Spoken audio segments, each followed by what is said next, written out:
tripping on this this edible, and I had like this mental breakdown. Oh shit, I didn't even ask the corn guys. They're probably gonna think they're probably gonna think I'm some fucking bozo. Like this guy ripped us off so much, Right. and now the backwards are too.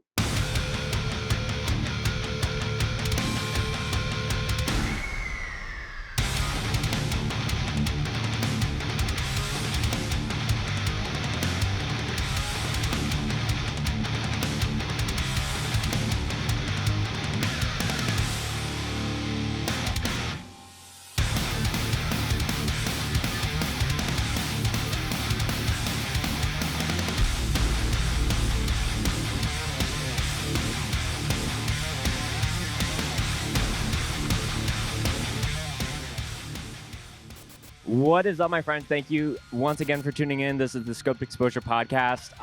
We've had a very crazy year. This is actually probably going to be one of the very last interviews that we conduct in 2023. And, I think, doing this podcast for as long as we've had, this is getting into upwards of 280 episodes. I think, sometimes you hit a bit of a lull, and, the grind of hitting up guests that you're not only like are going to be good, good things in your algorithm per se, but also just people that you're just like want to have a conversation with, and people that you're like inspired by, and just like having a really fruitful episode versus like I'm just kind of doing it for the algorithm and the numbers per se. And someone that I've been listening to their podcast a lot in the last couple of months is our guest today, and I was honestly shocked and surprised on how quick and easily Chris was to respond to just reaching out to see if he would be interested to, switch roles and be interviewed versus interviewing. Thank God. So thank God. So without further ado, the deathcore demigod, the heaviest podcast host of all time, Chris Thanks. Garza of Suicide Silence. Thanks for joining me, man. I'm honored to be hanging out with you, and oddly enough, I was already planning to hit you up. So the timing. Get the fuck out. it was already out in the air. That's what trips me out about thoughts and our minds. Like you'll think about something, and then someone else will do it, or someone else will call you or text you or anything like that. It's always kind of weird, like how thoughts go in the air, And I was already planning to hit you up because I have respect for you, because I watched one of your podcast. I watched the other one with Benny of Tsunami, and I thought that was you were really doing cool. some research probably for your episode. Yeah. If I do research, I think you're the only podcast I listen to. Wow, let's fucking go. because I know you're more in depth, and I know that like our conversation style is so different. So you can listen to mine, I can listen to yours. It'll be a completely different conversation. And what I respect the most is I know what it's like to do it every week. That's what separates you from everybody else. So I the fact that you're doing it every week, other pods or interviewers are doing it every day. I met someone that does it every day. I'm like, I respect consistency, because I understand like how hard it is. It fucking sucks. Yeah, so Chris, just drop me your Venmo details, and I'll send you a transfer for all the nice things that you said at the very beginning of this episode. No, but dude, I really, really appreciate that. That's very kind of you to say. And yeah. Fuck you. Yeah. Yeah, you got to balance the scales a little bit. Yeah, there you go. But man, so Chris, since you're familiar with the show, you know that before we get into the weeds of music chats, we got to check a beverage.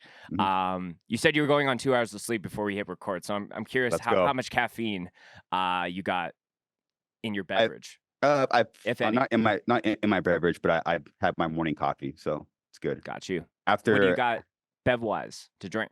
I have an OG Heineken. OG Heineken. Heineken. We have Heinekens here and Dos Equis. Shout out to Michael from Heineken. I met him at a Exhumed show. Say, hey, you want some beer? I'm like, sure. But sometimes people like tell you shit, like, yeah, sure. And then he hit me up on the IG DMs, and long behold, we have boxes now here. Wow. Of Heineken. So shout out shout out to Michael Heineken and Exhumed because I met him at that show. It's pretty That's sick. crazy. So the podcast is like fueled by Heineken, you would say. Yeah, it's sick. Yeah, that is very sick. Yeah, it is funny kind of how you were saying some of the things on the podcast. Because one of my, I think being nervous with anything is a good aspect, but one thing that I was concerned about, at least going into this, was because I know a lot of the other interviews that you've done, sometimes you use like the same kind of profile angle that you use for your own podcast. So I was like, man, I'm going to be just looking straight into the camera, and then Chris is going to be all like giving his good side, just doing that. But, we got the, looking at each other, looking into each other's eyes per se. Yeah. I have it actually happened. I can't take credit for that. This happened on accident.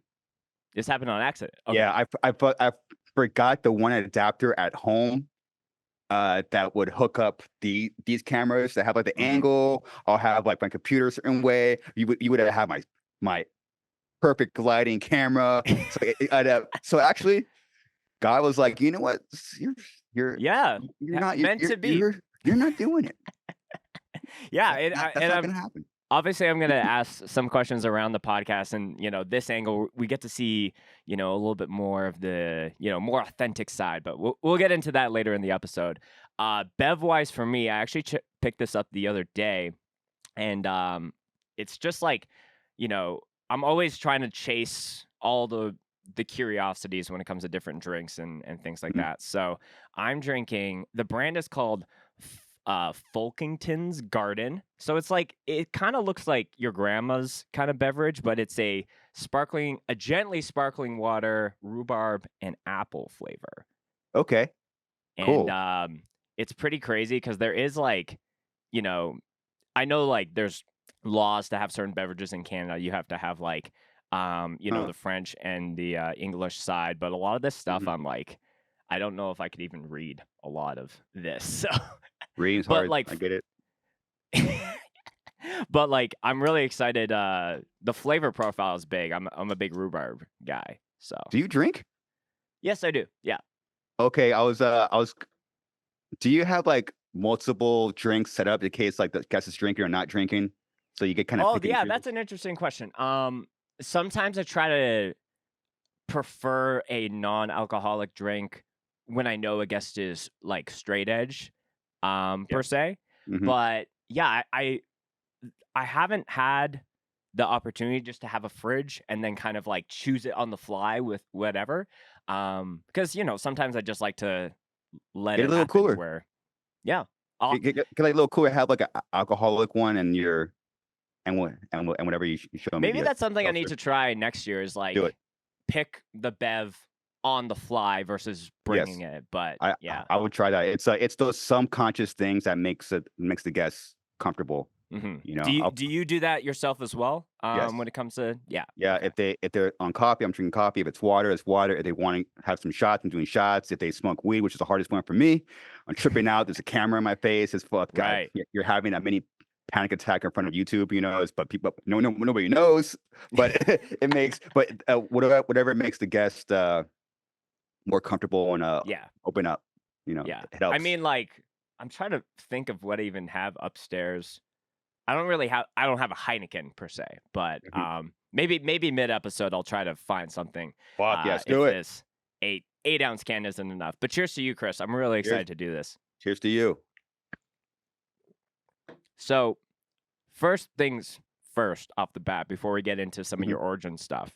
I don't know if you've ever been asked this, but like I know a big part of like the podcast branding, and I think also yourself, like, when did purple become like your color? Has that always been like, your go-to kind of palette of choice?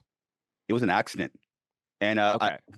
It's kind of, I approach everything I do in my life with accidents. I just listen to them. Like sometimes a rip will fall out of the sky and your brain will say no for some reason. So I just keep the simple riffs. For some reason, purple is stuck, and I don't question it. It's just, and I was originally going to go green. I wanted to dye my hair. I was, how old was I when I dyed my hair? 33. I was gonna dye it green. I was probably having like some like midlife crisis, and I probably, and then I was right on the verge of bleaching my hair, and I said green. I was like, I'll do green. Fuck it. It's quote chambers, fuck whatever. Mhm. And then I had a friend tell me, no, that's gonna look ugly. Do purple. And then that was said, and I did it. I was like, oh, okay. Then it's kind of went from my hair to like lighting to like I would look at purple trucks. I look at purple guitars. It was just like, why am I so drawn to this color now? I don't know. And Right. it's also a color that's not very metal. Mm. And I like that. I like doing things that are kind of like the opposite of what you do. So there's kind of like this kind of cool, like you just it just sticks out, like Mhm. that's what made Suicide Sounds, such like a band that kind of stuck out. Like we did things that just you don't really do, and a combination with the right things. I did that with Purple. Purple metal makes no fucking sense. So I just kept it, and then as time went on, I found it to be a very calming color. It calms Absolutely. it, it calms me down, and I think subconsciously when you meet people in person that you never met, it's it's this kind of when people walk into a purple room, I think it brings out like a open conversation. Yeah, I feel like yeah, It's because not there's red, all it's like red or like yellow's too happy, red's too fucking metal. It's just like oh, okay. yeah. I feel like, we could get lost in the weeds when it comes to color theory, and Totally. how certain things get into that. But I do think that purple, if blue is too calming and red is too intense, you combine that, and purple is kind of the nice balance of both, for sure. Totally. And purple you need which you actually made me realize this. Yeah, purple is taking two colors and combining one. That's what I've always done with my whole life. Combining two things makes one thing. Yeah, yeah, You know, that is very interesting. it's So cool. yeah. So Chris, when we have someone who's never been on our podcast before, I always like to kind of get kind of their heavy music origin story and kind of what originally put them on the path. And I know that's going multiple decades back for you, but It's tell fun. me, just some of the like key moments that you felt kind of like put you on the path of like heavy music. I'll watch my dad's band practice in a garage, which years later we would go on to practice in the same garage, starting Suicide Silence. Mm-hmm. But so I knew I wanted to play music. I watched my dad band play in these big halls, people dancing, Tex-Mex style. It was cool, heavy as fuck. And then I was, as we all are, confused little kids. Sixth grade, we're getting our first boners. It's weird. And then I found the band Corn. I heard that song, "Got the Life," and I was like, okay, this is it. Low tuning, distortion, groove, long hair, weirdos. And then shortly after that, they were in town with actually Rob Zombie, and wearing the shirt. And Nice. to Also this with the day, purple text. yeah, yeah, it's weird. It's just to this day one of the best shows I've ever seen. I mean, I was, I don't know, 12. Mm. 12 and ever since I remember I saw Corn. It was on the Rock is Dead tour. It went from God to Life, saw him live right after. The timing was very impeccable. And I saw Monkey up there, and literally I was like, and this is also in an outdoor amphitheater, which is now called Glen Helen, but back then it was called Blockbuster Pavilion, which is actually it's the largest amphitheater in the country. Mm. It's here in SoCal, and there's so many fucking people. It's probably sold out. And then I looked at Corn on stage. I was like, I can't be a fan. I love this so much. I'm gonna be up there with him, and I will play Mm. this shit. And it's been an image in my head and a feeling that I kept with me since I was that moment a kid, and through tragedy and a career to now. I go. It's still the same exact thing. Once I saw that him in particular, he really inspired me to pick up the instrument and just go. We just Yeah. go. That's very interesting that in your first kind of like really big style concert, more than just like a random, small bar metal show, Mhm. it was like I don't want to just hear this, I want to like be on the stage and do the thing. Because I Yeah. think there's a lot of people that I've met through this podcast and just in other musical things where it was only, it's like they go to that level of a musical event and it's more of like, oh, that's a rock star and I can never achieve that. But when they go Sure. to a smaller show, it's like, oh, there's no green room. Like these bands are playing on the floor that I'm standing on, so it becomes a little bit more. Mhm. Oh, I could see myself doing that. But you were the opposite, where it was Yeah. like I and did you I don't know if it was just maybe just being like, young and just like naive off of like how much that actually takes to get to that level, but were you Fuck. just like the courage of just like or just I don't know. Like what was going through your mind when you were seeing that? You're like, yeah, I'll be up there one day. Yeah. It's funny as we get older, we try to go back to those moments like that where we had no self doubt. Mhm. And to this day, that memory, I knew that I was going to be up there with them, and sure enough, 2015 that we did a tour with them. They played the first record front to back. So that moment, that's 2015. That show was 99. So do the math, how long Yeah.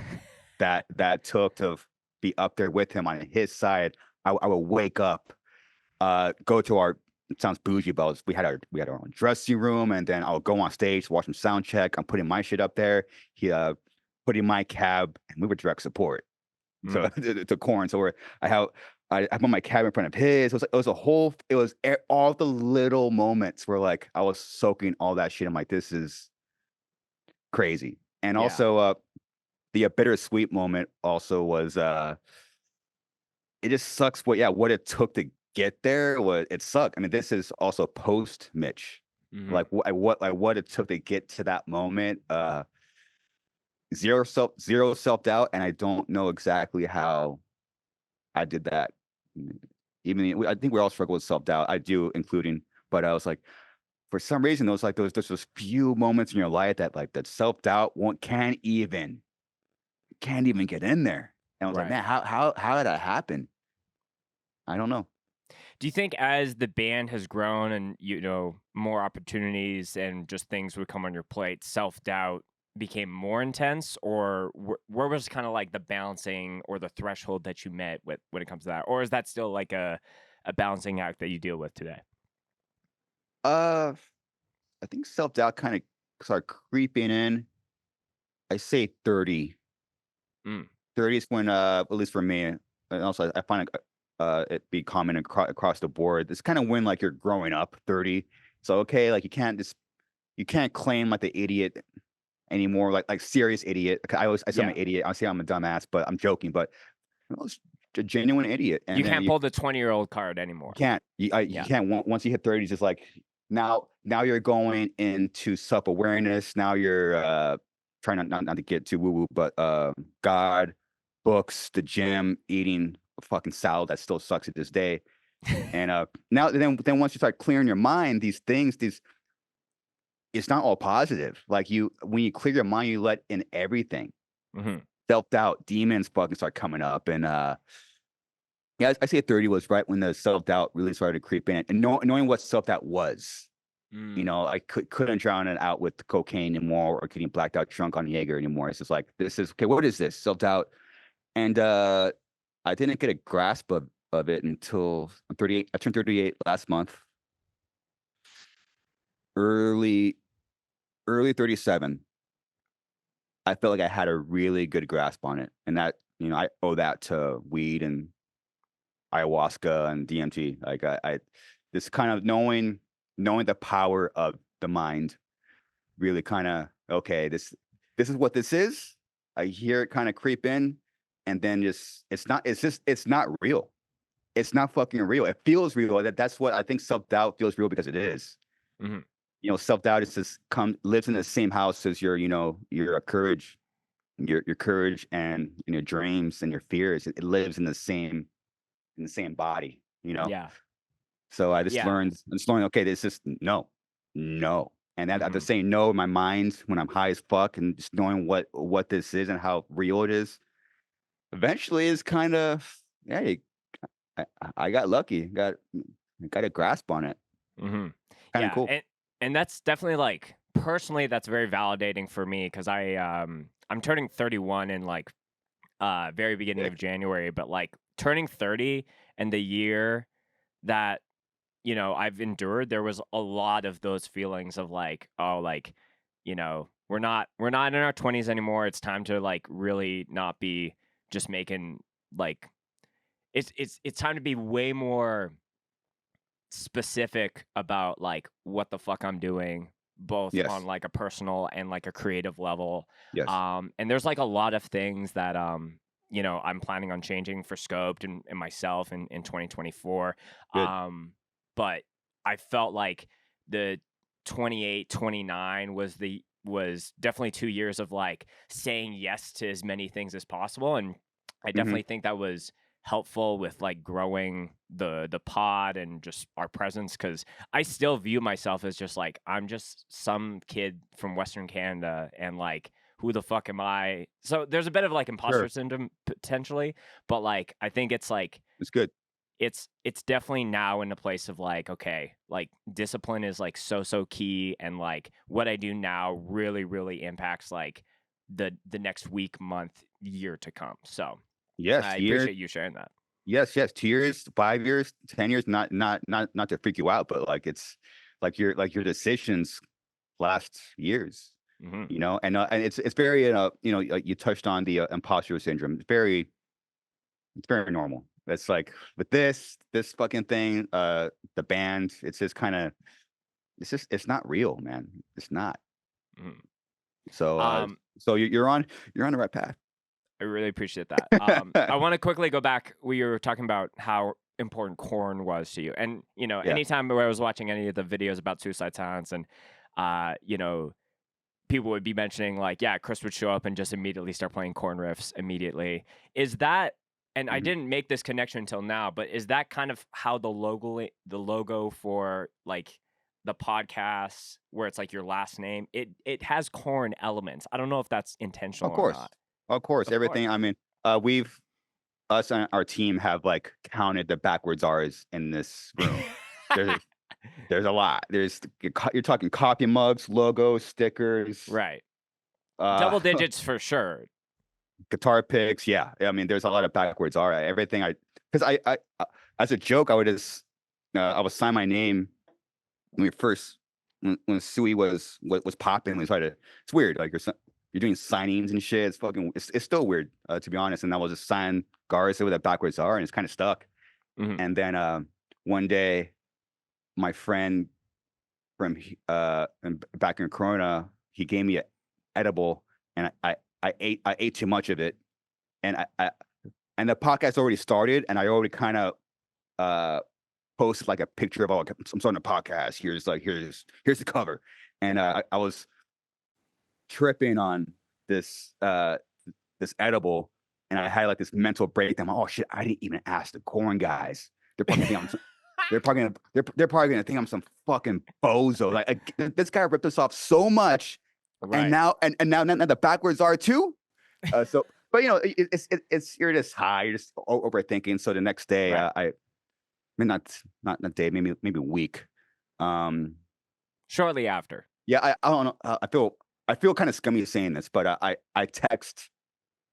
I won't say who I text, but let's just say you can imagine after what you just heard what I talked about earlier on who I admire. Uh, Mhm. I asked him, hey, can I get the okay on this? I'm starting a podcast. I want to use the backwards R, and he's like, fuck yes. And Mhm. that was ooh, I felt so cool. Yeah. Sometimes moments like that, you feel so fucking cool.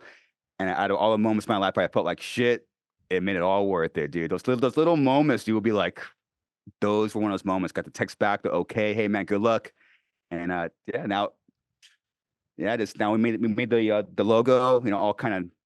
I told the person making a logo, make it look like a corn font and a Slipknot font combined. Oh, okay, yeah. Yeah, I could so see a that little was bit of the Slipknot, yeah. edits in there for sure. I was Yeah, like, yeah. think late '90s, this fucking Slipknot corn, make the logo backwards are you do it, and then Yeah. we got. we got this back. I don't know if you feel this way at times, but like sometimes if you read something, like maybe subconsciously your brain will like fill it in with either something similar, but then it's like actually incorrect. I think when Mm. the first time that I saw the podcast, I thought it said Gorza, which made me think of a friend of Sick. mine from up here in Vancouver has a side project death metal band called Groza.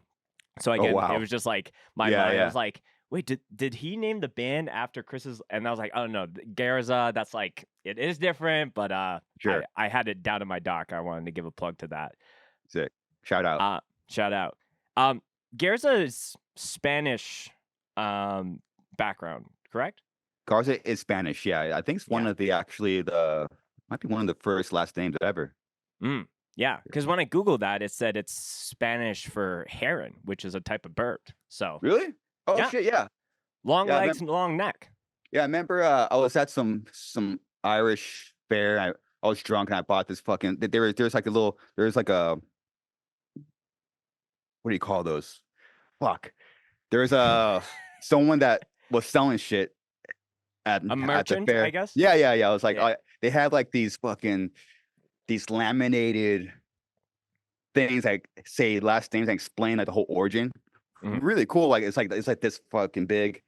And I had Garza and I bought it. And I was like, oh shit, it's something about like one of the first last names, Spanish, obviously. And I was like, oh shit, cool. Because my parents they're from Texas. Mhm.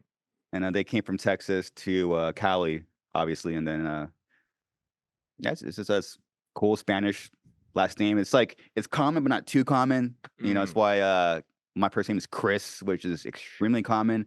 So people Just kind of balance it out a little yeah, bit like that. yeah, just my friends call me Garza, and that one of those things just sticks, you know. Yeah. Yeah. I always kind of like judge either a first or last name off of like how high the score on like Scrabble would be. So as soon Okay. as there's a Z or a Z, I'm like, that's a money name, whether it's first or last. Yeah, yeah.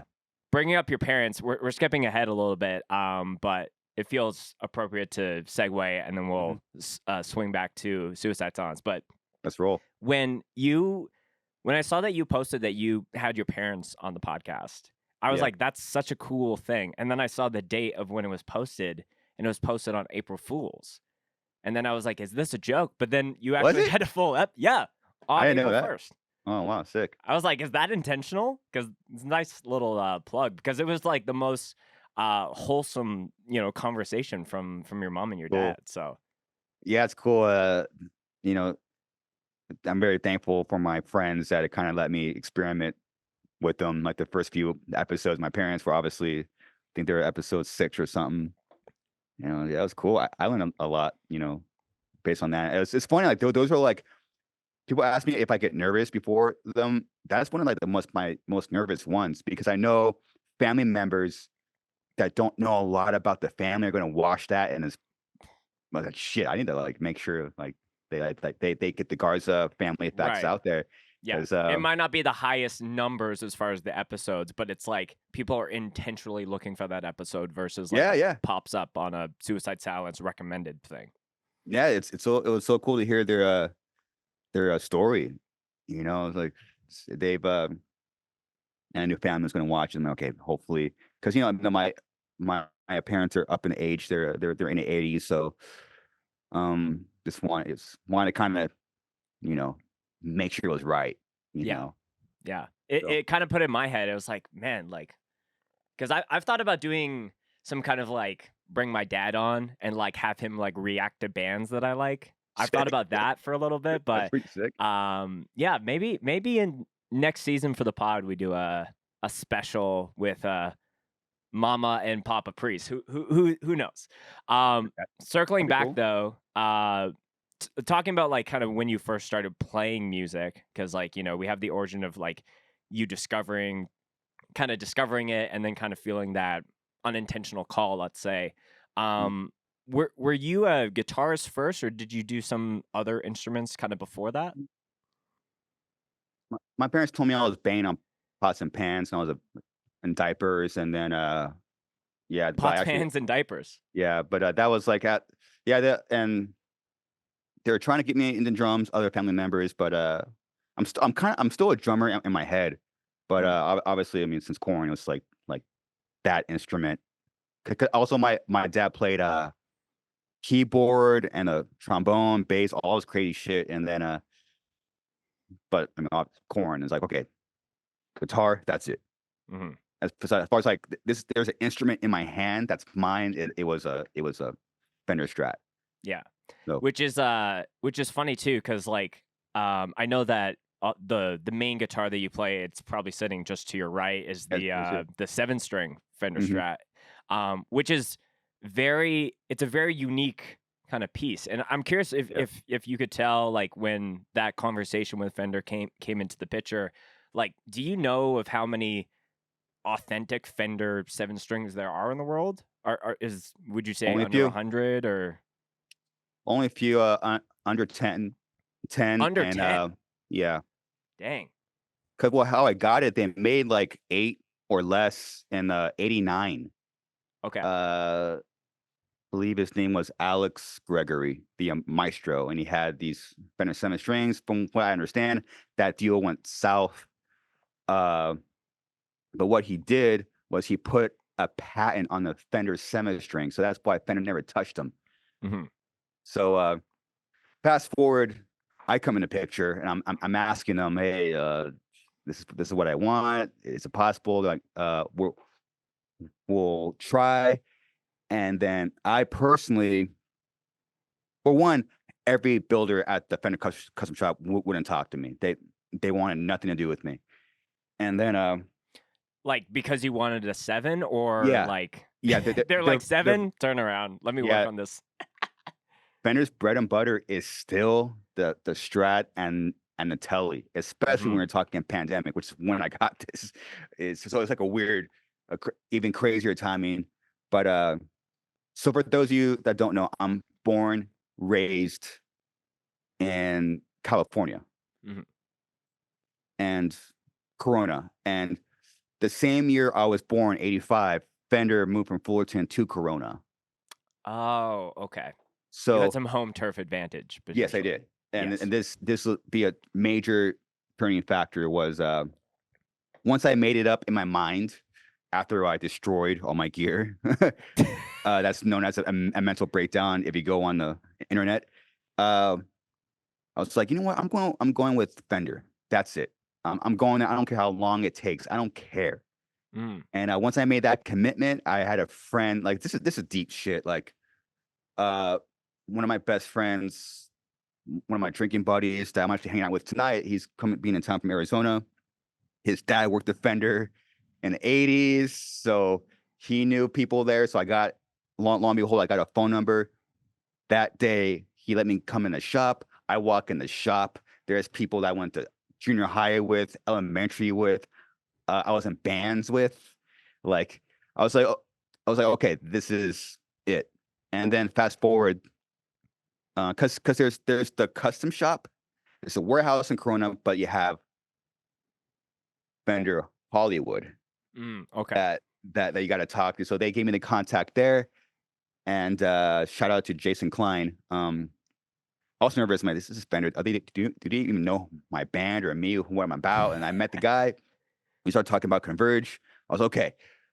He knows Here's what my the entry fuck. point. He knows what the fuck's going on. He knows. Right. He knows Converge. Okay, thank God. I can work And with this. and then he really, man, he really put his neck out for me. Mm. And this ties into my band, to the podcast. You can't fake shit. Like there's moments that when you're yourself and you're honest with what you want, you're separated from a lot of people. And I think when he met me, he realized who I was. Not like Chris Garza from Suicide. So I'm like, this dude is a Fender player, and he will live and die for this company. He wants the 7 string. I think he's the guy. And Mhm. he did. He started talking to the custom shop guys, and they're like, no. And then timing, a guy at my age, a new hire, and he's the guy that wanted the ruffle feathers. And out of nowhere, I got his name. I literally went there, met him in person. He was like, "Yeah, I'm doing it." And he was the only guy at the time. This was 2019, I think.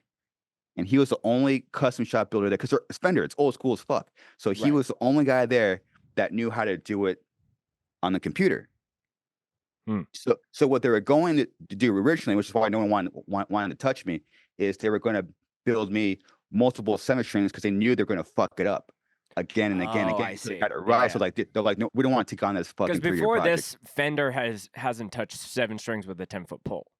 No, and it took me meeting a patent lawyer in my spare time here in Corona. I gave him the patents. Hey, can this guy come back and sue me or sue the company? And once he said 100% no, then I prevented that. I took that information. I gave it to Fender. They got in touch with their legal team. They got the okay, and that's when like Jason Klein really started talking to custom shop builders, and then the new hire came on timing. And in person, he knew how to do stuff on the computer. So he made me like he he's a genius. He's gone off to do his own thing, and it's selling very well. Shout out to Carlos Lopez. He he did it on the computer. Every spec was perfect, and the first fucking thing that came out was literally it was perfect. And it's so good that people don't even know it's a 7-string. They see it. They're like, "It's a 6-string." I'm like, "Look again." Because he did such a good job of making it balanced and look right. And you Yeah. want to look it has to look cool, and then he made it look cool. So Yeah. But it still has to look like a Stratocaster at the it, same time. it That's has to look such a like a Strat. delicate balance. But It like, is. It is. man, And if it wasn't him and his love for it and my love for it, yeah, it wouldn't have happened. hmm And I think I'm the only guy that can get 7 strings because he owns the drawings. interesting. So Okay. Well, crazy. yeah. So and I love to be able to document some of these conversations because like maybe in 10 years Fender announces like a public, 7-string line or whatever, and it's like, well, remember when Chris and I talked about this in I'm 2023? trying. So, I'm trying. um, dude, that's very, very sick. But that's like you put a lot of effort into manifesting that guitar, and now it's like, when I think about um, because there was definitely some stuff for Suicide when I was like listening to you guys like early or discovering you early in the day where it's like, the Silverburst Telly or like different Yeah, things yeah. like that. But like Hmm. that is so iconic when I think of Suicide Silence in guitars. So Cool. it took a lot of work, but well worth it, obviously. Oh yeah, yeah. I mean, guitar players and people in bands in general, there's a lot of ego involved, and it was a weird time in my life. Like the self title just came out. I lost all my money. Went back in with my parents from Venice Beach. Sounds bougie as fuck, but look. So that's what happened. We're just stripping away our bullshit. Just money, gear. Like who are we? We're trying to find out who we were, but unfortunately, when you're in a band, you can't do that in private. It's Right. everything's public. People think, "Oh, you do that record, it sucks." The So I basically what I started doing, I started destroying all my gear, and it's kind of, and I realized I was the people that I judged and hated. Like I wanted guitars, I wanted all this free stuff to validate myself as a guitar player, and Mm. it's even when I look back, it's like it's a gross. Uh, I don't recognize that person, and it took me a long time to break out of that. So I was like, I need to know who I am, and what I want. I Mm. want one guitar behind me. All these bands go out there with fucking 20 guitars. It's fucking stupid. You don't need one. And so I destroyed my custom stuff, destroyed all my free guitars, or I threw them out in the crowd. Take it. Mm. And then I had one Ibanez for a long time, and I toured the world with this one Ibanez, and I beat the fuck out of it just to prove my point. You only need one guitar. Hmm. I was fucking throwing it up in the air, throwing it at my cab. I was like, it was built right. And then once I got this thing, I was like, I'd rather have one Fender 7-string than 100 custom shop anything. Yeah. I know I want what's in my head, and I want what's in my heart. So when I fucking play, It's me. That's very cool. So, what validates you now versus what did before?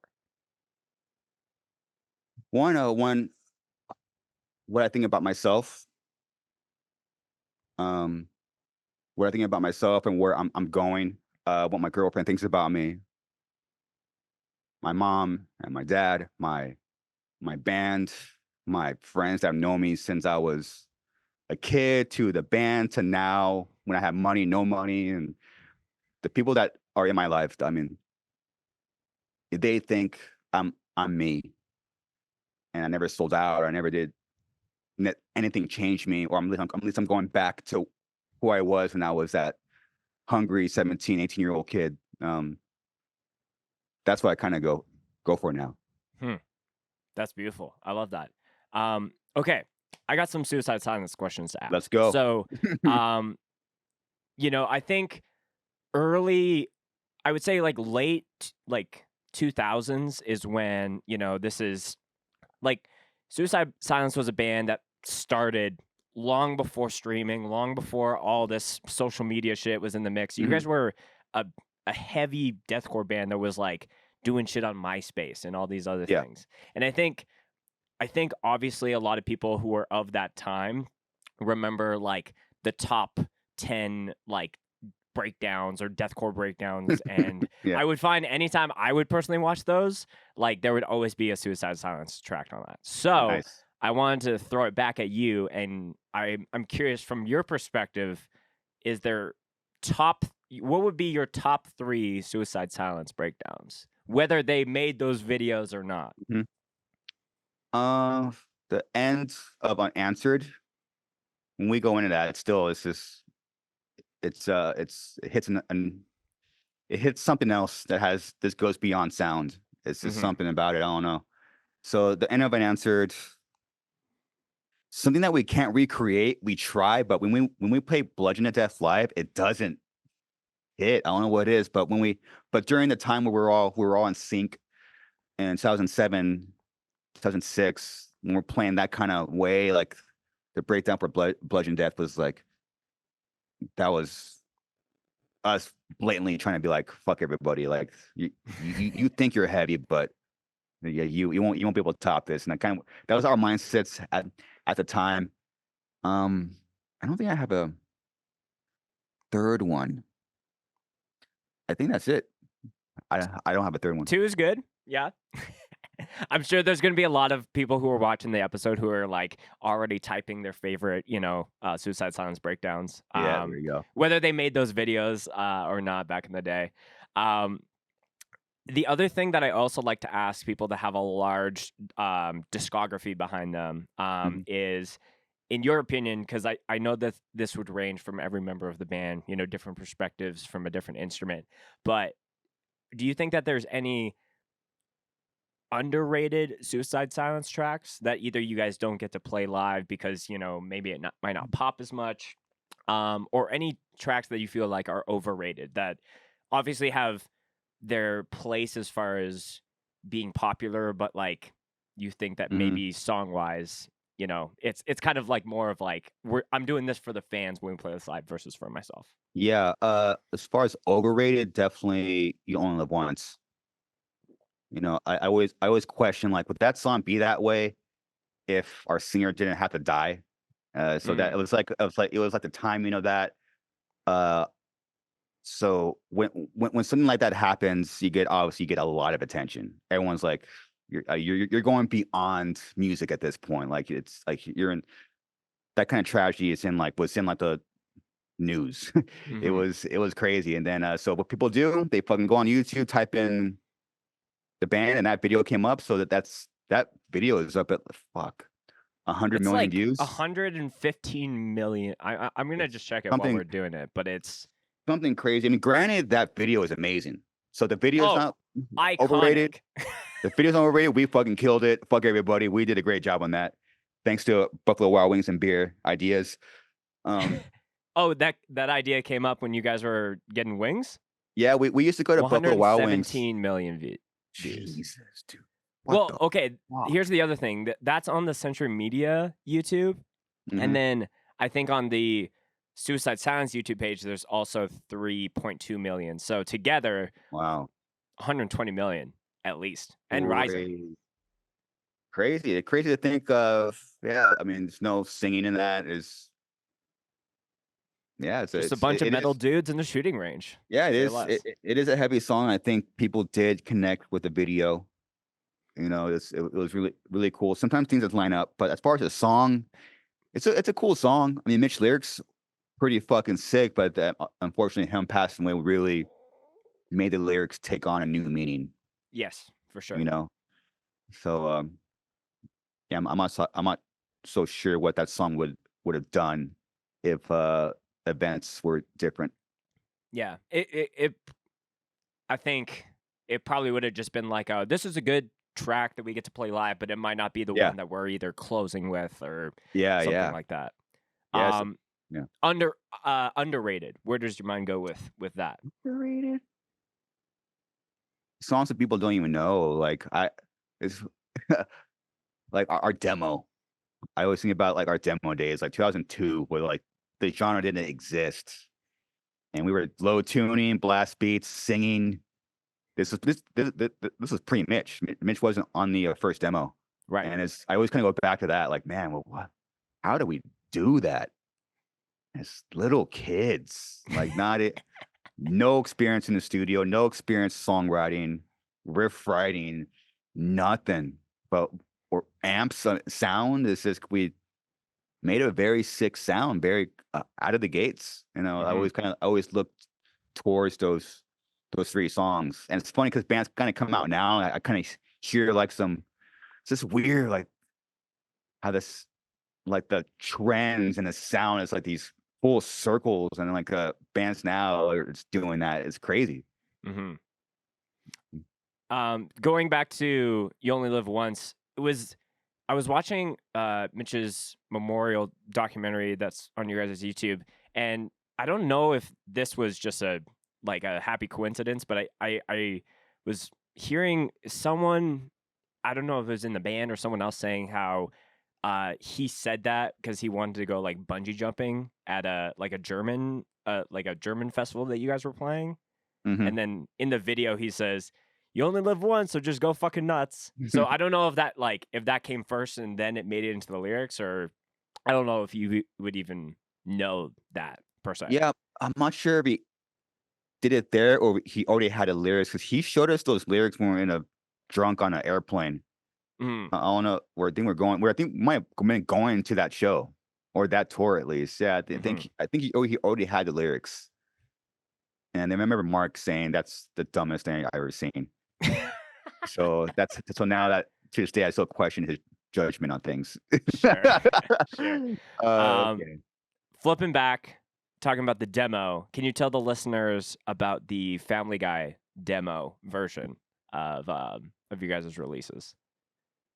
Yeah, it was a joke. I remember like Because as soon as I saw the cover on Discogs, I was like, "Is this real?" yeah, yeah, it was kind of like it's just those moments that you kind of live for. It's just someone had a dumb idea and then we tried it and then a couple uh, so we did the demo and then that was the next thing that we put out and we went to the same recording studio and I remember sitting down on the couch and Mitch and our previous drummer Big Josh that wore the mask is we should put in Family Guy samples. Those remember like not caring, not knowing like okay, put them in. Like it's already done. Like they're like done mixing. Like they just threw them in there in the front or in the middle of a song, and they started fucking losing their shit. They started laughing, and Right. I didn't get it. I was like, "What's so funny?" But it's kind of one of those things. I just trusted their. I don't know how they thought it was funny. Okay, just kind of kept it, and then we got those like rolling samplers, and Mitch would press the buttons live, Right. and then the sampler thing was still new, so like a lot of times didn't work. And we'll be playing shows, man, and Mitch will have a freak out. He'll take the sampler, start fucking throwing it on the ground, stomp on it. And those were the beginnings of being a band with a real front man, like a singer, Yeah. like a above life guy. Yeah, but especially at the time, I couldn't tell you any other bands that were doing something that was like, because I feel like at the time people, especially within metal, would be like, "What are you guys fucking doing? You're taking a fucking like adult cartoon and Yeah, mixing it with your music? Are you like yeah, crazy?" But now it's like you can't, like I know that you had my friends in Peeling Flesh on the podcast recently, and like that band almost like can sometimes put double digits worth of samples in some of their yeah, music, but yeah, like it's such a integral part of their process. So yeah. It might have originated from like we weren't freshmen in high school. I mean, yeah, we've already heard of bands like Skinless at that point. Dystopia that I think kind of mastered that kind of sample band jam. mhm. Um, I guess yeah, I guess for us it kind of seemed normal. Like, hey, put samples in the beginning, but it was obviously like the extreme opposite, like the Family Guy cartoon funny shit with the drop A G breakdowns and blast beats. It really didn't make any sense. But we've always done that since those days. It's never Mhm. two things that don't work or makes no sense, but we just always done that. Yeah. But like you said at the beginning of the conversation, taking two things and smacking them together and Hmm. having some kind of outcome. Yep. So I had one kind of more suicide silence question I want to ask you, Chris, before we move Hmm. on to the podcast. And Hmm. I don't know if you've ever kind of thought this, but I guess like, I've always taken you to be a very philosophical guy, and you like to think about things, especially in a lot of your interview style. So it's a question that I wouldn't ask most of my guests. Hmm. But I feel like you could handle it. But again, like if it's Let's too go. heavy, we can move on to something else. So Not possible. okay. So obviously, after Mitch passed away, you guys did a farewell show that you had a bunch of fill-in vocalists Hmm. for every, every song. Which I actually checked as far as the show happening is 11 years and 2 days ago today. Because Today? yeah, I think it Oh was wow. on December. What was today? December Mhm. 21st of 2012.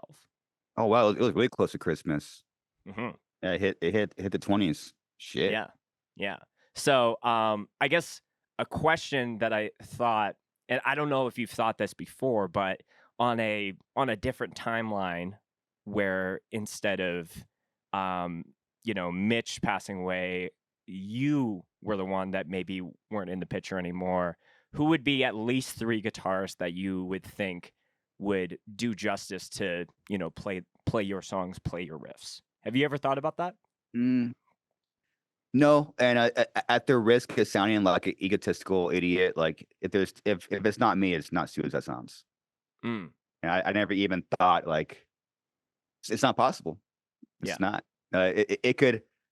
I mean, music is just. I've given up trying to grasp sound and things traveling in frequency. Like kind of just gave up. But there's just something about the certain people playing something. I don't know what it is. Like you can't just. It kind of needs. Every band needs at least the one. The one. It's the band Like the was. one true OG is what you're saying. Yeah, it Mhm. needs at least one OOG. Like that's it's their vision. It's their thing. And it Mhm. was my band. And then when Mitch came in, I was actually thinking about this on the drive up here. I was like, man, it was once we became not friends, but actually in a band, like it became our band. Like it was Yeah. undeniable. Like our similar kind of vision of what music is and where we want it to go. Obviously there's always like little different differences in opinions, but we want it heavy as fuck, catchy as fuck. He had the look, the sound, and yeah, without me or Mitch, like there is no Suicide Silence. And Mhm. I don't even I haven't even like thought about like who can do it. Yeah. You know? But even in like a fill-in, like for a show Bob kind of Dylan? scenario, yeah, is there any like specific riff warriors that you would be like, "Oh, so and so could do the job for tonight." I never thought about that in my life. I know I don't, I'm wrong. But that was for different reasons. I mean, like right before Mitch passed away, I was gonna quit the band, and I was texting out.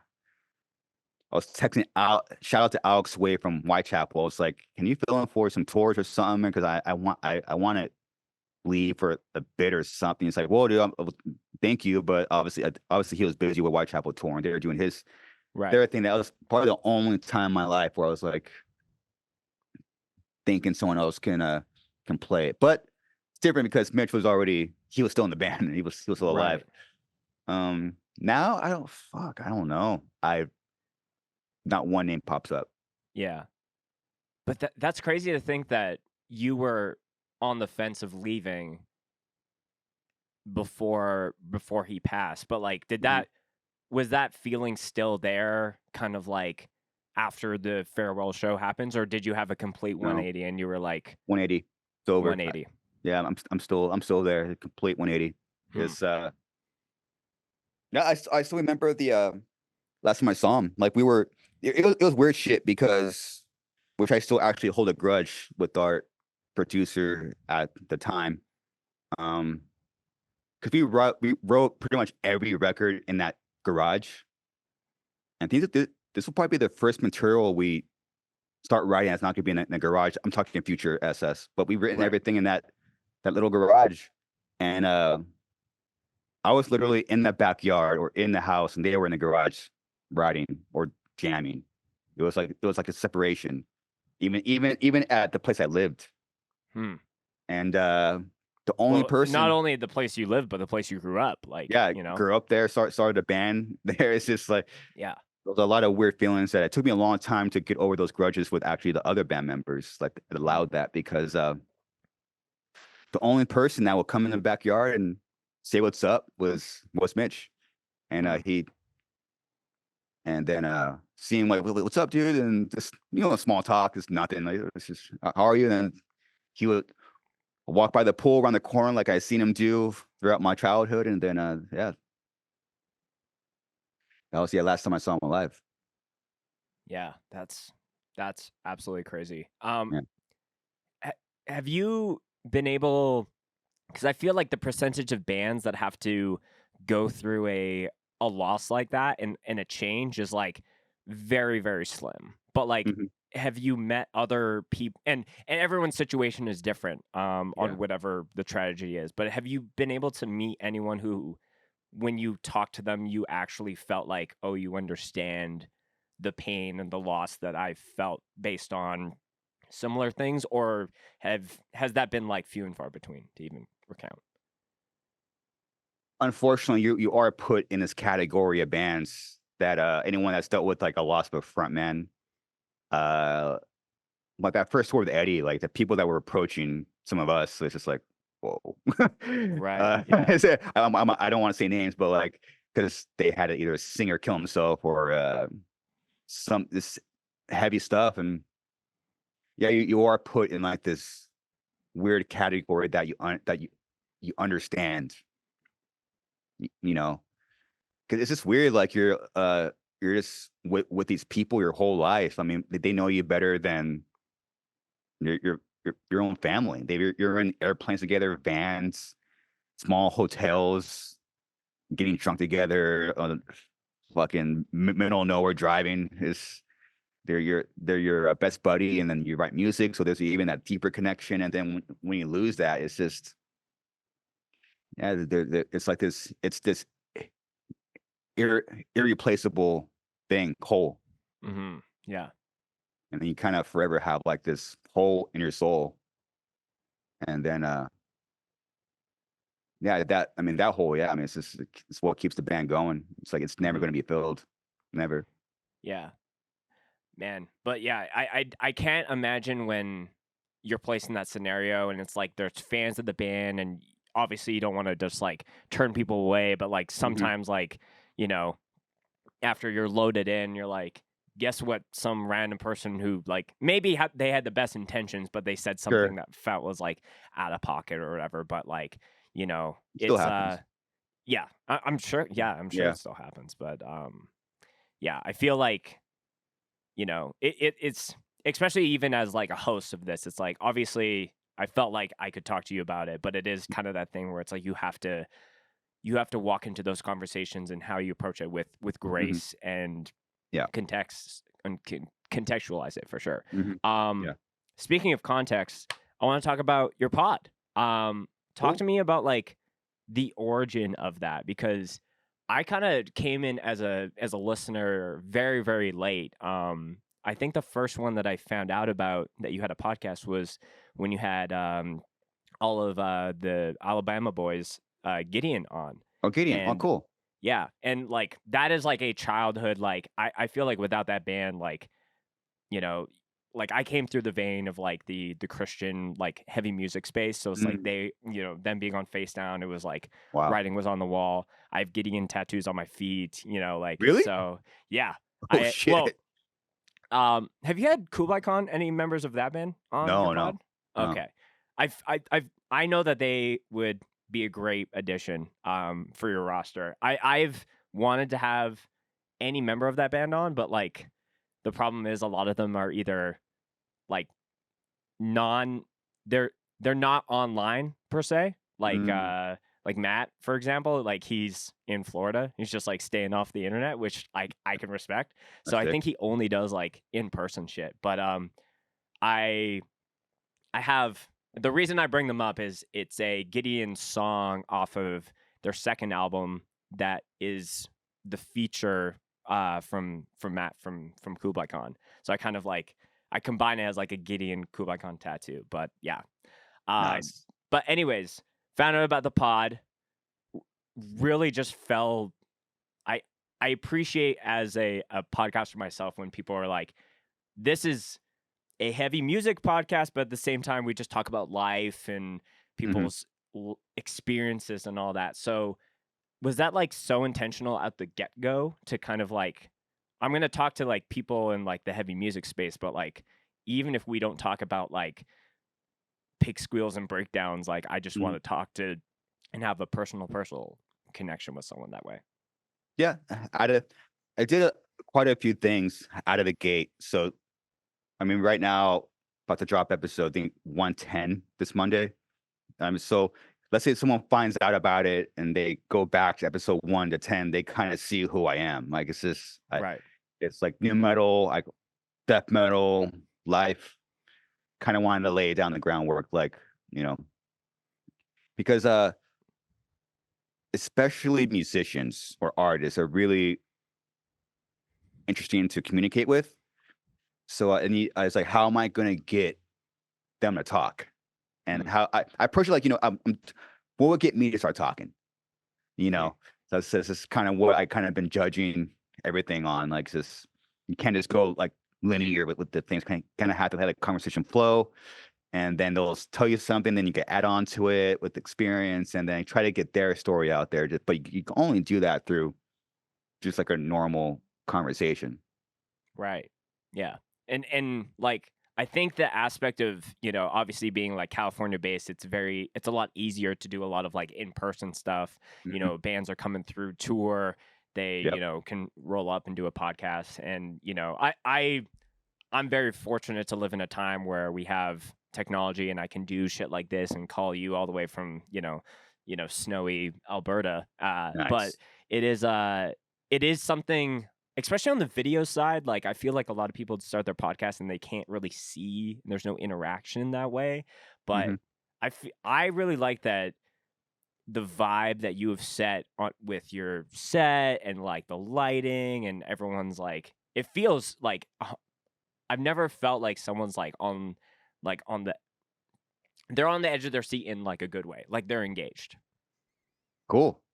Yeah, it's kind of one of those things I didn't know I can do. Mhm. It just gets again. It goes back to like what would get me to open up. It's just having guests that don't do podcasts and are talking. Is that unexplainable thing? It's kind of making the environment and allowing like a other person to talk. That's how you get like a Glenn Benn to open up, or like those kind of. We had Tim Lambesis just talk about some serious shit on there. It's just Right. Yeah. I no, listened to that one. that people had to like. I don't know. I've been my my whole life, I've struggled with a speech impediment and a stutter, and I've always been a very quiet guy, very, very mute. Hmm. It's how I found the instrument. Yeah. I've always been a very observant guy. And I have a lifetime, I guess. I built this muscle of this listening. It's crazy. My girlfriend told me this. It's like it's kind of crazy. I think like he started a band just to prepare you for this. And Hmm. it's kind of like a weird. It's a God will fuck with you, dude, and put you through this ring, whatever you think God is or life. It's definitely put me through this tragedy and ringer and money sacrificing everything possible. I'm still sacrificing. So once I'm going to contradict myself, but fortunately and unfortunately, I have these experiences. I know I'm 30, 8, and I could talk to like the older bands and still kind of get it. I could talk to like the legends, but I also talk to like the younger bands coming up. It's like this weird. I don't know. It's like this. I can't explain it. It's Hmm. weird. Yeah, and I think something else that I admire is like a lot of people when they start a bigger show, um, it again always gets into the numbers as far as like, Hmm. oh well, like we have these sponsors, so we can only have like the big lead singer of a band Sure. to have it on, but like you'll have like when you had like my friends in Mugshot on, and Fuck you're yeah. very open to just like hyping them up, and not in a performative way. You're like I listen to your stuff and I fuck with it. And then it's the entire band as a part of the conversation. You know, Yeah. I sometimes struggle with doing group interviews because, especially Hard. online, because it's, if everyone's in the same room and then I'm just Yeah. on their laptop screen, Sure. It's really um, tough. do you prefer the one-on-one or do you like when everyone has a microphone and you guys, it's like, free fall? They're all different in their own way. Like I was talking about this last night because we had this singer of show you. He gave me a gift. We had a singer of Bahidia on. Oh, sick. And it's one of those things. I was after that. I was like, it was a sick one. Like the power went out. There's an earthquake. He was crying. It was like it's just like one of those like this is only it was only You couldn't write it for a show. it was yeah. It was like Yeah. this. It was only the front man. That was great. Some and a member of our team asked me. I mean, what's been the worst podcast? What's been like one that you didn't like? I thought about it. I was like, there's no bad ones. They're just different. Like Hmm. some bands are very, very soft spoken and they're very quiet. Or someone wants to sometimes band members just want to sit there and just be observant and just be a part of like and I'll try to throw like a question at them. They won't really engage, but they just but they want to sit there, Right. you know? And or some bands want to come here and smoke weed and take dabs and get drunk, and I'm down for that too. And it's loud and it's funny. And other bands are more introspective. Some are just want to be on it. It's like so they're all different. And I don't really Hmm. I don't have a favorite yet. It's that they're all just kind of they're all their own thing still. I'm only in the hundreds. I don't know shit. It's it's I'm still learning with this thing, dude. Like maybe I'll like get in like the 200s like you. Or maybe I'll have some kind of grasp on shit. Yeah.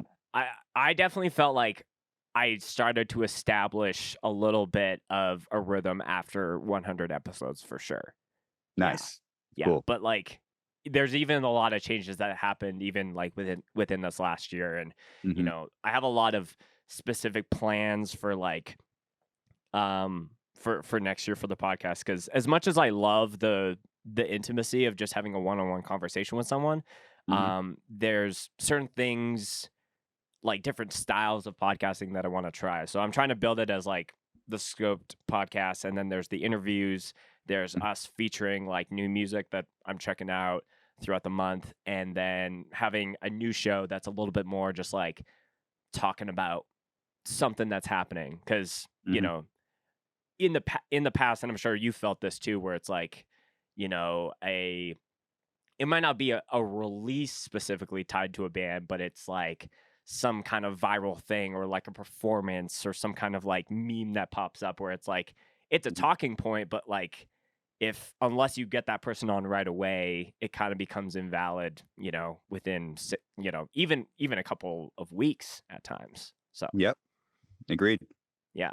What's like because originally the podcast started like seems like you're the Suicide Silence garage is like very infamous, turning out all these great records as well as, the initial beginnings of the podcast. That's not where you're located now, right?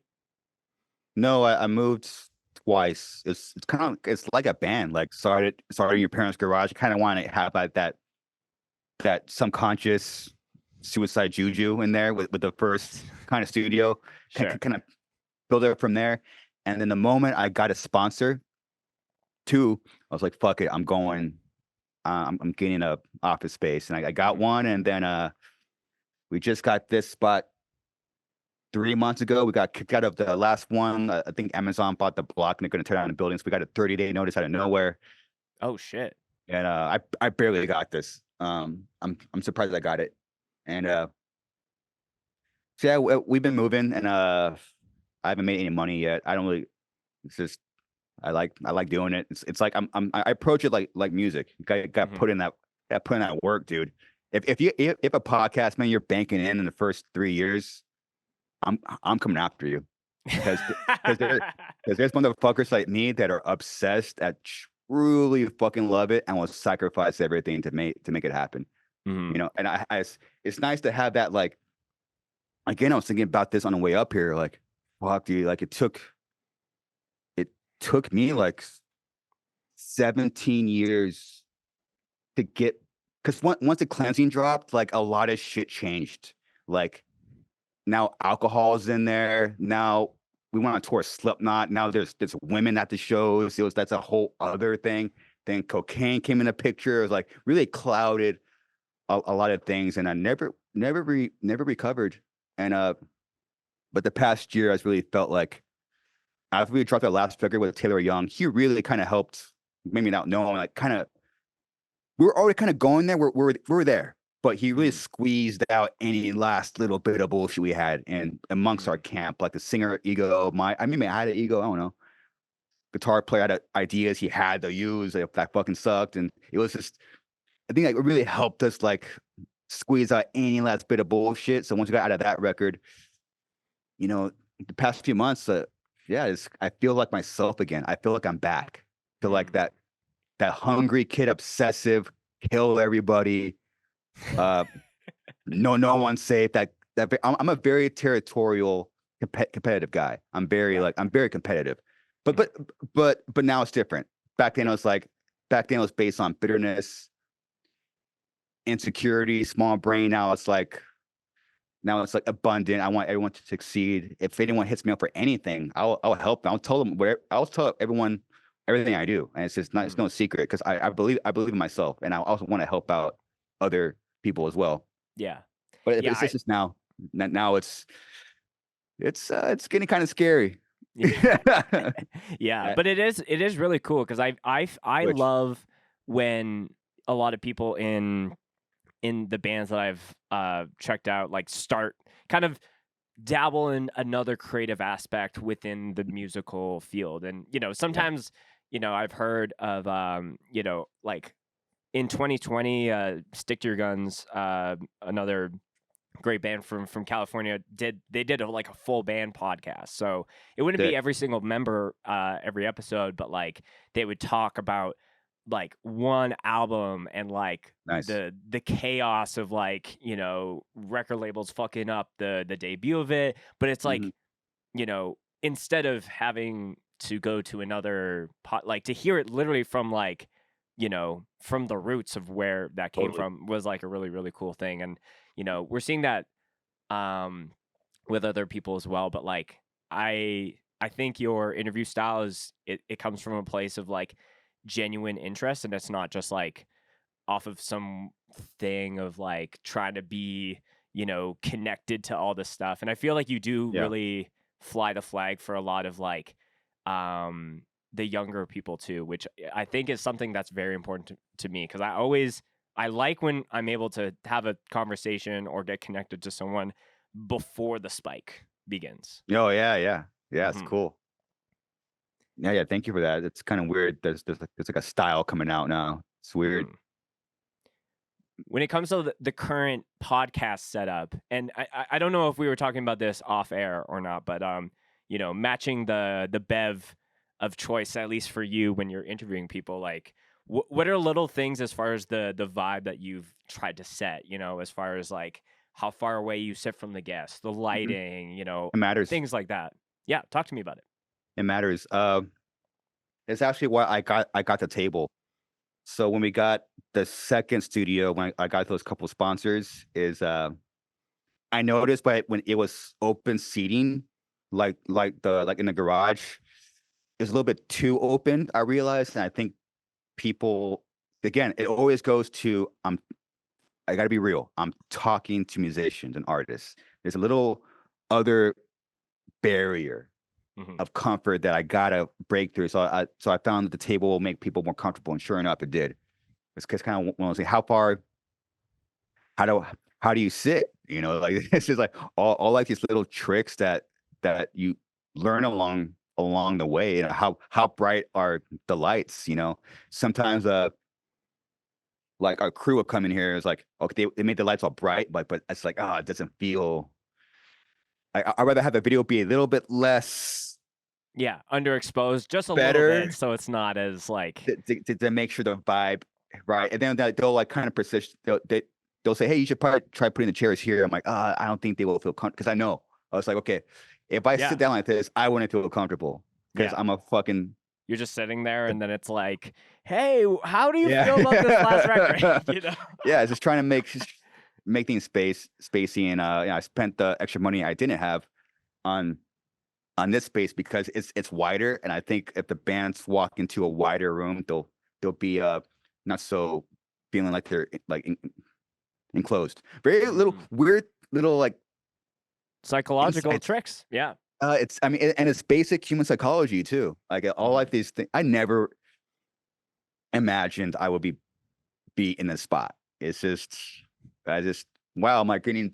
How do you how do you get how do you get a conversation starting by meeting someone? Because now I'm at a point where it's not my friends anymore. Like I have a manager for a podcast, but it's Mhm. strange. It's strange adjusting to like this being professional. I don't consider myself a leader or a boss, but there's just realities. It is what it is. I have two other people on the team. I might get another one. Now, how am I going to pay them? Uh, so all of these. Now I'm a manager. She's getting a guest. I mean, I met David. I'm not doing a steam job just to have. I'm just setting the example. I met David Ellison, the ex bass player for Megadeth. He walks straight to the fucking chair. I He just never met knows.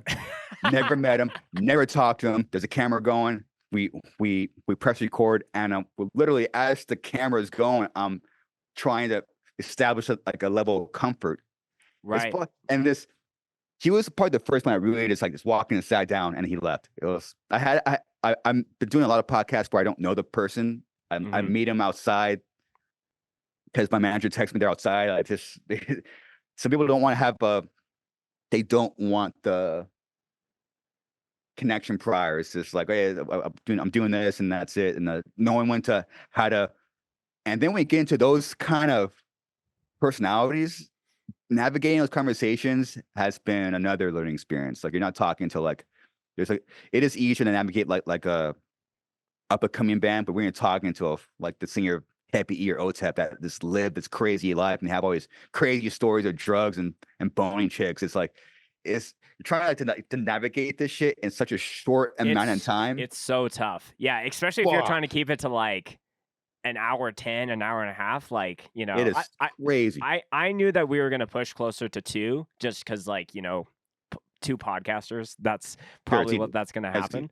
That is But easy shit. yeah, it's I think the biggest learning curve for me this year is like the bigger the guests that I'm trying to go after, the more hoops that I have to jump through, because Yeah, there's it's fun. PR people, there's people who are like they only want to Mhm. do stuff if it's around a release. There's people that, Yeah, they'll yeah. come on and do the podcast, but then they'll not follow it all the way through in the case of like trying to Mhm. promote it. And Yeah, I've taken a lot of things just like, and I'm sure you have as well, just kind of like, everything's a learning experience and just kind of going from there.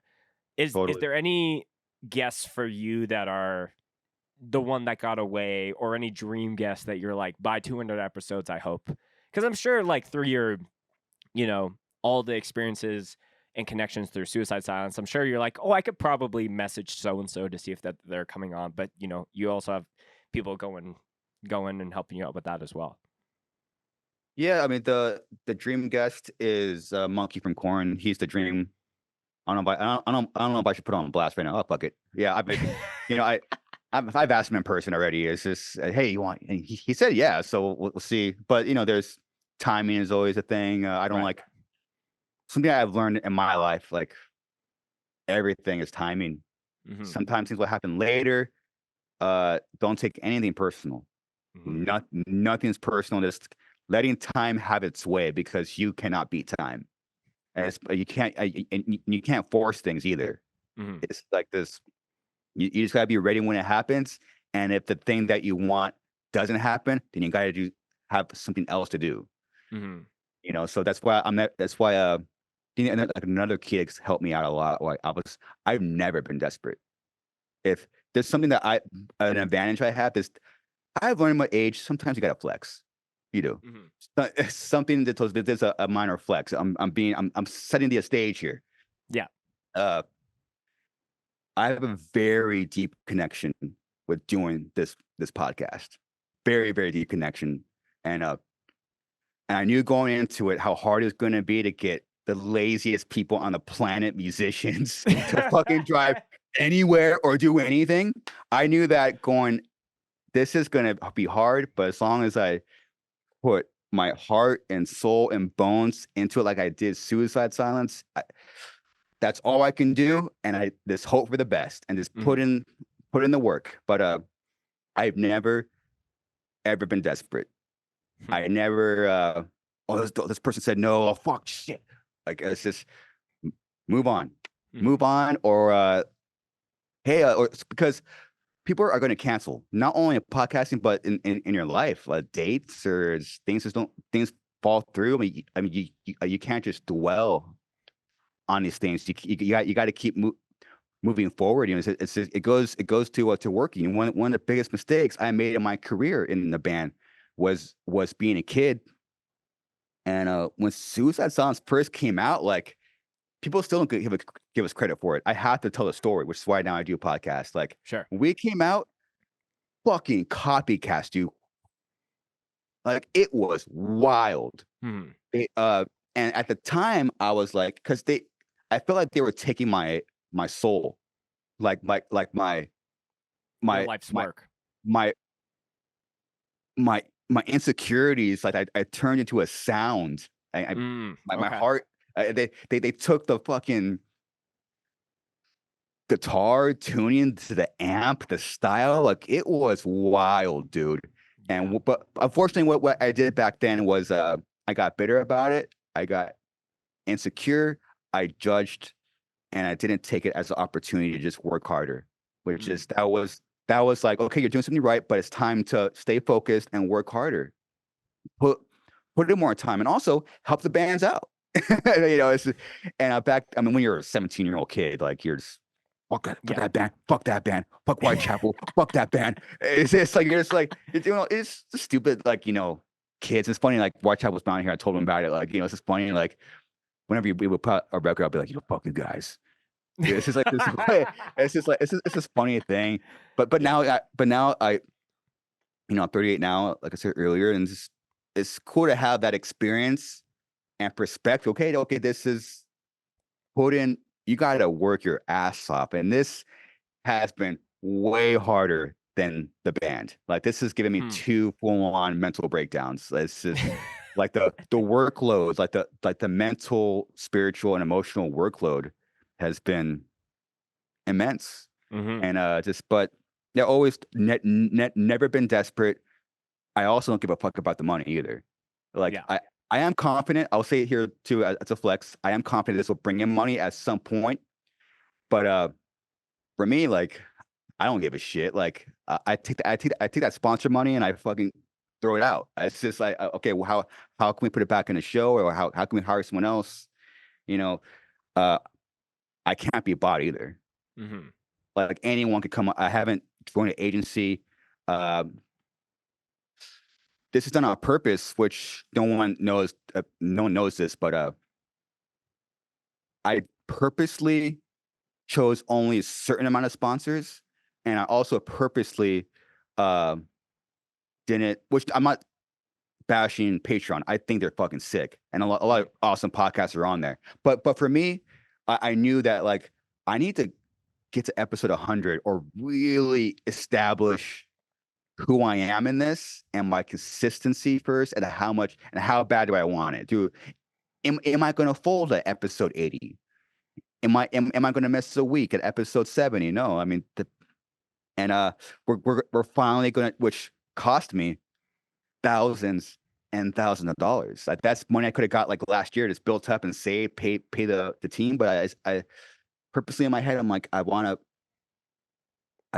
just want that obsessive part of me just to come out. It's just like music. You're fucking broke for years. And you're just fucking writing riffs, and then before you know it, you're on tour Slipknot. You know, it's kind of I am comfortable because I've been on this road already. You know, being broke, not only broke, but I'm in debt. I'm in serious debt with this podcast. You know, it's no secret. You know, and but I'm just approaching it like music. I'm not going on a paywall until we're going to release the YouTube membership next month, because I feel like it's time, and I feel like we have enough episodes where it's like, okay, there's some value here. I feel right. Okay, if someone pays us a month for some, I feel like okay, this is right. Right. It's Yeah, cool. I feel like whether you go the sponsorship route or doing the Patreon, like at least for us, like we opted to do Patreon, but not specifically just for the podcast, but like for the overall. Yeah, you have like a overall thing going on. Yeah, and I think it's not just podcasting. I have I'm going to be making kind of like a full video to kind of talk about my reflection of this year and what I want to be doing next year, but like to give, I think that video will be out by the time this podcast is out, because I think this will be one of the first that we do of 2024. But I'm just kind of only trying to focus on the pod, because like never in my creative life I've because you hear that sometimes where people are like, I did all these different things and then that one thing clicked and then I went hyper focused on that. I've always like, and maybe it's a bit of my later in life diagnosed ADHD of just like trying all these different things and having fun doing that. But obviously that comes with a lot of feelings of burnout and like not like kind of feeling lost. Like where should I spread my eggs and in what baskets? So next year it's like, I'm going to be kind of just only doing the podcast stuff. And I know full well that I'm leaving so much like potential like on the table when it comes to like not having the bandwidth or time to do clips and everything. So that's going to be a huge focus for me next year. But like you said, it takes so much time, and good luck, man. Like Jordan's been like integral to like taking a little bit of the burden when it comes to production and running things on his end and being able to upload it. So I think your podcast is currently at the level of which I hope to do it in some kind of form, where, because I love when you're having bands on, they're talking about something and you're like, you've already had someone pull it up and you guys can like reference it on the fly. That's like something that is a goal for me, especially into next year. Obviously there's challenges with doing it online on Zoom versus doing it in person.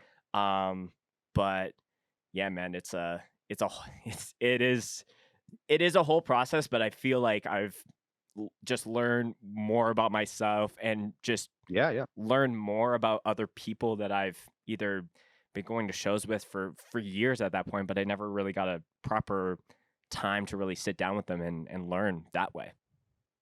Yeah, it's cool. Sometimes you gotta force someone to just sit down and get any kind of conversation flow going. Like you can't do that at a show or anything. Like it's just you kind of need to establish, especially with certain personalities. True. Yeah. Some I mean, you might get the podcast at a show, but you're not going to break me there. Yeah. You know, it's just you kind of it needs. Yeah, it's tough. Yeah. This whole thing is fucking tough, dude. Yeah. But I feel very validated as well. Are you saying as far as like don't hold grudges when people say no? Because I've had guests that I've only gotten maybe in the last 15 or 20 episodes that I've been chasing since day one of doing this podcast. Sure. So like, I know that you just dropped the, as far as the time of recording this episode, you did an interview with Jamie and Shade of Code Orange. And I have documentation of like me, like punishing him in like Code Orange live streams on Instagram and him saying yes. And then like DMing immediately after. Yeah. And it took like 3 years. And then he was like, let's do it. And we had a great chat and and I feel like there's obviously times where you could be like, man, you're just like leaving me on red or whatever it is. And then it's like, then it never gets realized and you never get to do it. But I feel like it's a fun, like I've had the person who's no-showed the most, I'm still chasing because I think it's a funny thing that we'll be able to talk about when we actually do it. Yeah. Like, hey, remember when I didn't believe that you didn't show up for that one recording because you found a lost cat and now it's your cat that you've had for 3 or 4 years at this point. So it is what it is. Cool, man. Yeah, it's cool, man. Yeah, good luck with that, man. Now you're in a category of controlling your emotions and still working. It's because something will trigger like an other trauma in your life.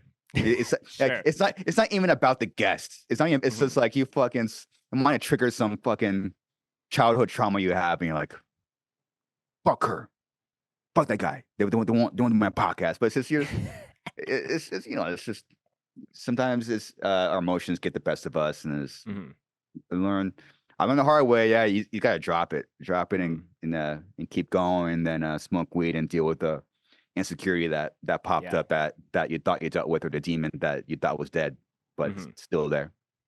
So Chris, as we start to kind of head towards the end of our episode, I usually ask the same question to every guest as we start to head towards the close. So please tell me off the top of your head a favorite mosh related story. So that could be anything wholesome, gruesome, suicide silence related or not. We always end with something mosh worthy. Favorite moshing story. Huh. I feel you have, so many years to look back on, and I'm sure that there's a lot that are probably like definitely can't tell this story. Oh no, I'm an open book, dude. I don't care. Yeah. Favorite moshing story. I mean, I always loved playing showcase around here and seeing kids, they would mosh so violently. And then you gotta fucking then they turn on the house lights, everything goes white, and then like gotta stop the show, and then there's a fight will break out. And man, those were the days. At the risk of sounding like a boomer, those were the days, man. Nothing no money, no nothing yet. No egos, just friends, kids, playing shit heavy as possible, not ripping anyone else off, being ourselves, which is something that not a lot of bands in our genre can say, if not any. I'll say that very confidently. We're just being us, just taking our childhood trauma and turning it into a sound, and people will see like a positive reaction to that. It's a trip to take. How you could take your life, your demons, or whatever hatred or evil you have in your body as a child, and you bring it back up and then you just let it come out, and it goes into and then you make it to a sound, and then Right. you play it to kids, and they fucking go crazy, and then they're fighting, the lights are on, and then you're just with your homies. Those were really like some of the more, besides the violence, yeah, some of the most innocent times. So Besides the violence, yeah, most innocent times. be, before the egos, before the alcohol, before the drugs, Mm. that was those are probably, yeah, damn, probably When's my the last favorite. time Chris has moshed? Depends what kind. Like I'll still have a little bit too many drinks, and I'll go into like a D side pit. That might have been the Mhm. last time I moshed. That was like last year. But it's like it'll be like push moshing for like, I'll get in my 15 seconds, and someone will hit a little bit too hard. I'm okay, I'm out. Yeah, you're But like, yeah, I I'll don't do have that. the bones for this anymore. Yeah, I'll do that every once in a while. I'll do a little Mhm. push mosh, but like mosh for the fucking, like the punching and the kicks. Um, I don't know, early 20s, Yeah, too far to early retell. 20s, man. Doesn't matter how many Heinekens you have, you know. Yeah, no, uh, that's a rare occasion where the more alcohol you drink, the less likely that you're gonna mosh. You're like, no way. I'm Yeah. not gonna start fucking moshing until fucking snumped on sight or throw down Yeah. after these 4 drinks. I'm not doing that. Yeah. And moshing used to be fun, man. Like, being a kid when like the band was coming up, showcase, like just I was kind of one of like the only ones which we took to music and Suicide Silence. Like I liked when 6 Feet Under will play showcase. I'll push mosh. Then when Throwdown and 18 Visions come in, okay, now we start Yeah. throwing. I always done, at the risk of how it sounds, I've always gone both ways. So Well, no, you read the room. You're like, okay, yeah, this is the type of yeah. movement that will be happening for the next 20 minutes, and you partake. Some And people back then, only want to do push moshing, and then they they're become both sick. They're both fodder. fucking sick. Combine the two things that aren't supposed to work, and you fucking combine them. And it's fun. Yeah. And especially back then, like when they were combined hardcore bands or like death metal bands, man, that was it's a weird energy in like the room, like because you have like bands like Skinless that have breakdowns. You're trying to mosh for Skinless, and then the death metal heads are like pissed off. They got their little crew, and so it was. But now it seems pretty open minded. It's crazy how times change. Yeah. Years. It can timing years, but will have its way, and it's crazy how far the heavy genre has come. Definitely, and I'm hoping a lot of listeners, you know, if you're a hardcore kid, but you would throw some spin kits and such for Suicide Silence, or have, make sure that you comment below, that, you know, flex your mosh cred for Suicide Silence. Chris, Woo! this has been really fun, man. All Thank you, your Spencer. personal links, all the podcast links, all the Suicide Silence links will be in the show notes and in the description. Anything you want to shout out, anything you want to plug, or anything you want to send the people off on? Let's see. You got all the socials there. Yeah, check out the podcast if you haven't. We're on Spotify, which is video as well. Apple, YouTube, obviously. Every week.